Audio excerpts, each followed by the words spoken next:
हर आंसू दर्द का सबूत नहीं होता। कुछ आंसू क्राइम को धोने के लिए भी बहाया जाता है। इस क्लिप को एक बार गौर से देखिए। मुंह दबाया। फिर उन्होंने बोला जो है हमको दे दो नहीं तो मार डालेंगे। उन्होंने हाथ पैर मारे। मेरे को घसीट के उधर ले गए। एक औरत जमीन पर गिरकर रो रही है, चीख रही है, हाथ पैर मार रही है। कैमरे के सामने उसका ड्रामा रुक नहीं रहा। गांव वाले उसके साथ खड़े थे, रिश्तेदार उसे संभाल रहे थे और सबकी जुबान पर सिर्फ एक ही लाइन थी, बेचारी इतनी छोटी उम्र में विधवा हो गई। And welcome to the first episode of hers grave. और आज हम बात करेंगे एक ऐसी कहानी की जहां प्यार के नाम पर धोखा दिया गया और भरोसे के बदले मौत लिख दी गई। तो सोच समझ कर देखना, क्योंकि यहाँ हर एपिसोड के बाद भरोसा थोड़ा और कम हो जाता है। मध्य प्रदेश धार डिस्ट्रिक्ट के एक छोटे से गांव गोंदी केराचरण में रहता था देव कृष्ण पुरोहित। सिर्फ 28 साल का। मिर्ची और मसालों का छोटा सा बिजनेस था उनका। जब वो सिर्फ 2 साल के थे तभी उनके पिता गुजर गए थे। उस दिन के बाद घर की जिम्मेदारी धीरे धीरे उनके कंधों पर आने लगी।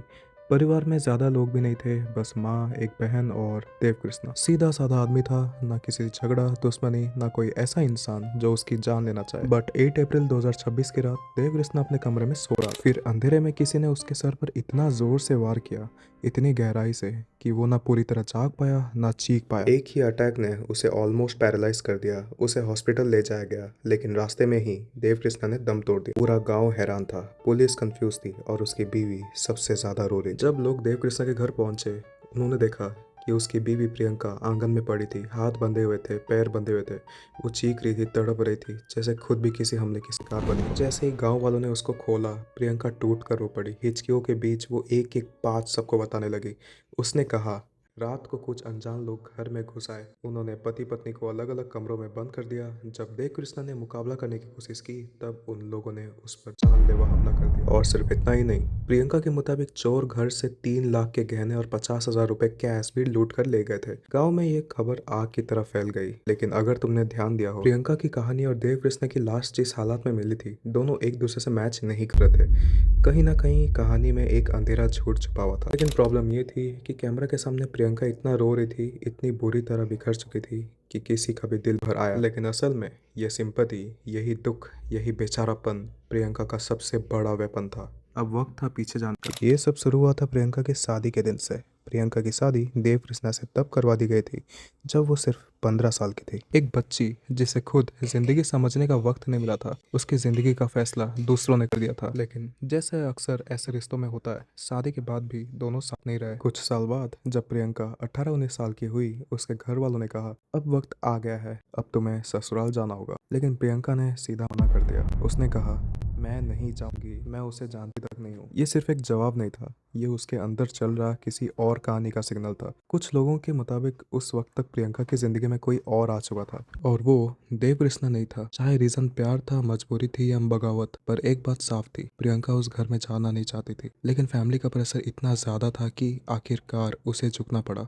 2020 में प्रियंका देव कृष्णा के घर चली गई। ऊपर से देखा जाए तो बस एक दुल्हन ससुराल गई थी, लेकिन असल में उस दिन एक ऐसा फैसला हुआ था जिसने आगे चलकर कई जिंदगियां बर्बाद कर दी। और अब एंट्री होती है उस आदमी की जिसका नाम इस कहानी को और अंधेरा बनाने वाला था। कमलेश पुरोहित, 32 साल का, प्रियंका के ही समाज का आदमी। उसी एरिया में हाईवे के पास एक ढाबा चलाता था। कमलेश पुरोहित 2 बच्चों का बाप, प्रियंका से करीब 8 साल बड़ा। दोनों की मुलाकात एक लोकल प्रोग्राम में हुई थी। बस वहीं से शुरू हुआ ऐसा सिलसिला जो धीरे धीरे छुपकर चलने वाला रिश्ता बन गया। लंबी लंबी कॉल्स, रोज के मैसेजेस, मौके मिलते ही मुलाकातें, ये सब इतना कॉमन हो चुका था कि गांव के कई लोग समझने लगे थे कि प्रियंका का अपने पति के अलावा किसी और आदमी के साथ चक्कर चल रहा है। लेकिन गांव में सच बोलना आसान नहीं होता। किसी ने घर वालों को कुछ नहीं बताया, किसी ने मुंह खोलना जरूरी नहीं समझा। सबको लगा बहुरानी का मामला है, बदनामी होगी, झगड़ा होगा, छोड़ो। और इसी छोड़ो ने आगे चलकर एक तान ले ली। ये बात समझना जरूरी है। प्रियंका और कमलेश की मुलाकात शादी के बाद हुई थी, लेकिन जो कनेक्शन बना वो बहुत तेजी से गहरा होता गया। 2020 में जब प्रियंका देव कृष्णा के घर आई, तब उसने उस घर का माहौल ही बदल दिया। देव कृष्णा के लिए जिंदगी आसान नहीं रही। वो उसे रोज नीचा दिखाती थी, कभी रंग को लेकर, जैसे कि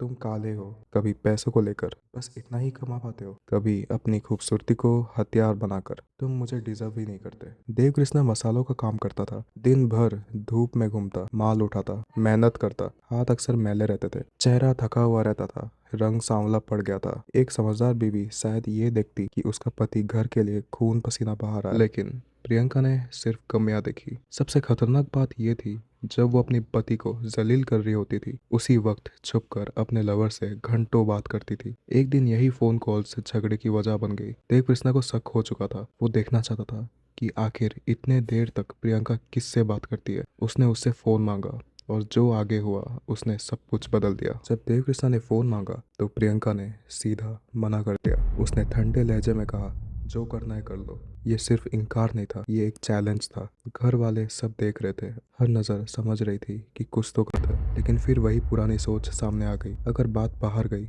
तो घर की बदनामी होगी, इसलिए सब चुप रहे। एक दिन देव कृष्णा की बहन ने प्रियंका का फोन पकड़ लिया। उसने कमलेश के साथ सारे चैट्स पढ़ लिए। उस दिन घर में हंगामा मच गया। प्रियंका गुस्से में घर छोड़कर मायके चली गई। काफी दिन तक वापस नहीं आई, लेकिन जब वापस आने की बात हुई तो वो माफी मांगकर नहीं आई। वो कंडीशन लेकर आई। पहली, उसके घर के पास ब्यूटी पार्लर खुलवाया जाए। दूसरी, कोई उसका फोन चेक नहीं करेगा। तीसरी, उसे सुबह जल्दी उठने को कोई नहीं कहेगा। चौथी, उसे कोई सवाल नहीं करेगा। और हैरानी की बात, देव कृष्णा मान गया, क्योंकि अब मोहल्ला पूछने लगा था, तुम्हारी बीवी इतने दिनों से कहाँ है। प्रियंका घर लौट आई। कुछ दिन के लिए उसने कमलेश से कांटेक्ट बंद कर दिया, लेकिन सिर्फ दिखाने के लिए। जल्द ही सब फिर शुरू हो गया। अब देव कृष्णा सब समझने लगा था।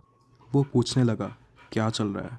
और इसी सवाल ने प्रियंका के अंदर डर पैदा कर दिया। वो पूछने लगा, क्या चल रहा है, और इसी सवाल ने प्रियंका के अंदर डर पैदा कर दिया। उसे लगा, अगर देव कृष्णा ने सच घर वालों को बता दिया या गांव में बात फैला दी तो उसकी बदनामी होगी। कमलेश भी हाथ से चला जाएगा। यहीं पर एक जिम्मेदार इंसान तलाक का रास्ता चुनता, अलग हो जाता, नई जिंदगी शुरू करता। लेकिन प्रियंका के हिसाब कुछ और लगाया। तलाक होता तो प्रॉपर्टी नहीं मिलती, देव कृष्णा जिंदा रहता तो सवाल रहता। लेकिन अगर देव कृष्णा ही जिंदा ना रहे तो प्रॉपर्टी भी मिल सकती थी, कमलेश भी मिल सकता था, और बदनामी भी बच सकती थी। और इसी सोच ने मर्डर का प्लान जन्म दिया। प्रियंका और कमलेश ने मिलकर एक आदमी से कांटेक्ट किया। उसका नाम था सुरेंद्र भाटी। बताया गया कि वो पहले भी ऐसा काम कर चुका है और कुछ ही वक्त पहले जेल से बाहर आया था। डील पक्की हुई 1 लाख रुपए में, जिसमें से 50,000 एडवांस दिया गया। पहली तारीख रखी गई 4 अप्रैल। उसी रात प्रियंका ने घर के दरवाजा खुला छोड़ दिया। सब सो गए। वो इंतजार कर रही थी, लेकिन सुरेंद्र नहीं आया, किसी और काम में बिजी था। अगली सुबह प्रियंका ने गुस्से में एडवांस वापस मांगा, लेकिन सुरेंद्र ने पैसा नहीं लौटाया। उसने बस इतना कहा, मुझे 3-4 दिन और दो,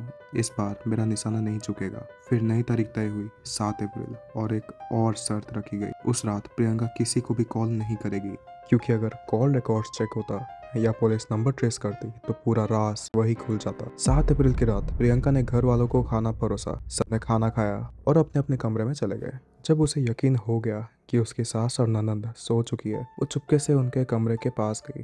दरवाजे पर कान लगाया। अंदर से कोई आवाज नहीं आ रही थी। अब घर सो चुका था और मौत जाग चुकी थी। उसने मेन गेट खोला और कमलेश को सिग्नल दिया। कमलेश दरवाजे तक आया, लेकिन खुद अंदर नहीं आया। वो बाहर ही रुक गया। घर के अंदर घुसा सुरेंद्र भाटी। प्रियंका ने पहले ही देव कृष्णा के कमरे का दरवाजा खुला छोड़ दिया था। उसने इशारा करके कहा, उस कमरे में मेरा पति सो रहा है। कमरा अंधेरे में डूबा हुआ था। देव कृष्णा बिस्तर पर सो रहा था, आंखें बंद, बिल्कुल बेखबर कि उसकी अपनी बीवी उसकी मौत का रास्ता दिखा रही है। सुरेंद्र ने एक शार्प हथियार उठाया और पूरी ताकत से एक ही वार किया। इतना गहरा, इतना सही निशाना कि देव कृष्णा ना पूरी तरह जाग पाया, ना चीख पाया। बाद में फॉरेंसिक टीम ने बताया, सर पर लगभग 12 इंच लंबा घाव था। ये कोई गुस्से का रैंडम अटैक नहीं था, ये एक कैलकुलेटेड एग्जीक्यूशन था। लेकिन जो इसके बाद हुआ वो और भी ज्यादा डिस्टर्बिंग था। देव कृष्णा की लाश उसी कमरे में पड़ी थी और उसी घर में प्रियंका और कमलेश ने कुछ वक्त साथ गुजारा। बाद की फॉरेंसिक रिपोर्ट्स ने इस बात को सपोर्ट किया। फिर ड्रामा का सेकंड पार्ट शुरू हुआ। अलमीरा खोली गई, कपड़े नीचे फेंके गए, चादर खींची गई, कमरे को ऐसे बिगाड़ा गया जैसे यहाँ लूट मार हुई हो। फिर प्रियंका के हाथ पैर बांधे गए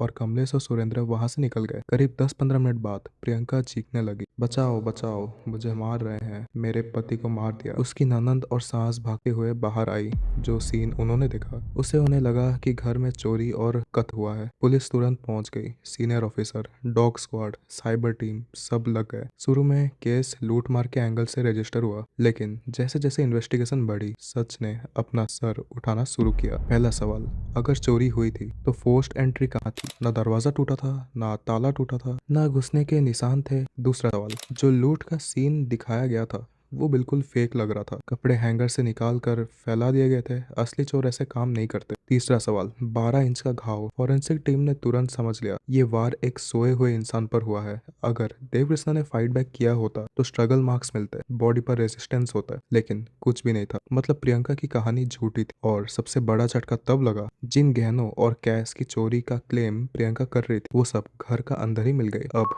पुलिस को समझ आ चुका था ये लूट का केस नहीं था, ये अंदर से रचा गया मर्डर स्क्रिप्ट था। अब पुलिस ने सीधा प्रियंका से इंटरोगेशन शुरू किया और यहीं से उसकी एक्टिंग धीरे धीरे बिखरने लगी। हर बार जब वो कहानी सुनाती कुछ न कुछ बदल जाता। कुछ डिटेल अलग होती, कभी टाइमिंग बदल जाती, कभी सीक्वेंस उल्टा पड़ जाता। एक ही इंसिडेंट पर हर वर्जन नया था। पुलिस समझ चुकी थी ये औरत सच नहीं बोल रही। जब उससे फोन के बारे में पूछा गया तो प्रियंका ने तुरंत कहा चोर मेरा फोन ले गया। लेकिन पुलिस ने उसका सीडीआर निकाला, जिसका मतलब है कॉल डिटेल रिकॉर्ड्स, और वहीं से असली कहानी बाहर आनी शुरू हुई। एक नंबर बार बार सामने आ रहा था। लंबी कॉल्स, रेगुलर कॉन्टैक्ट, रोज का कनेक्शन। वो नंबर था कमलेश का। फिर कमलेश की लोकेशन ट्रैक हुई और पता चला 7 अप्रैल की रात वो उसी एरिया में था। उसकी आखिरी कॉल गई थी सुरेंद्र को। सुरेंद्र की लोकेशन भी उस रात आसपास मिली। अब पुलिस के पास टुकड़े नहीं पूरी तस्वीर थी, लेकिन प्रियंका अब भी चुप थी। कोई कॉन्फेशन नहीं, कोई मानना नहीं। तब पुलिस ने एक चाल चली।